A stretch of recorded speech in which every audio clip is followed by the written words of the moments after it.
Guys இத்தனை நாள் நான் வீடியோ போடல. எங்கள் வீட்டில் இந்த அம்மா ஆரோக்கியம்மா உட்காந்து 2.5 வருஷம் ஆகிக்குது. 2.5 வருஷமாக எங்களுக்கு இல்லாத அற்புதம்லாம் நடந்திருக்குது. நடந்து நான் நினச்சதெல்லாம் நிறைவேற்றி அந்த அம்மா பௌர்ணமி பூஜை நைட் 12 மணிக்கு நான் பண்ணுறேன். அப்புறமா அம்மாவுக்கு பண்ணி எங்கள் வீட்டில் வேண்டுதல் வச்சவங்கலாம் அந்த அம்மாவுக்கு கும்பிட்டு பௌர்ணமியும் அமாவாசையும் கும்பிட்டு அந்த அம்மாவுக்கு படையல் போட்டு போகிறாங்க.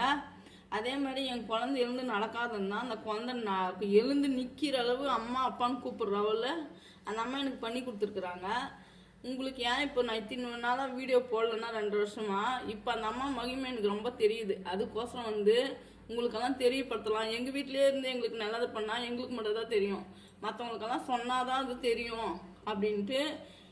எங்கள் ஊர் வாணியம்படி பக்கத்தில் கணவாய் புது சின்ன கிராமம் தான். அந்த கிராமத்தில் அந்த அம்மா உக்காந்துட்டு இருக்காங்கன்னா எங்களுக்கு எல்லாரும் எங்கள் வீட்டில் இதில் அதிசயம் என்னன்னா, ஒருத்தருக்கு பாம்பு கடிச்சிச்சு ஆவாதுன்னு ஹாஸ்பிட்டலில் சொன்னவங்களுக்கு இந்த அம்மா மேலே கயிறு போட்டு கட்டினா அந்த அம்மா கயிறு கட்டணும் உடனே அவங்க நல்லா நார்மலாக விட்டாங்க.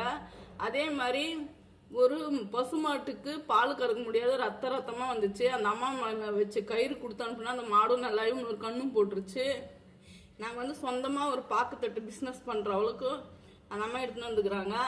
இன்னொன்று மேலும் மேலும் எங்களுக்கு உயர்த்துன்னு தான் போகிறாங்க. என்னந்து முடிஞ்சது அமாவாசை பௌர்ணமிக்கு பஞ்சமி திதிக்கு எல்லாருக்கும் அன்னதானம் போடுறவளும் அந்த அம்மா சக்தி கொடுத்துருக்காங்க.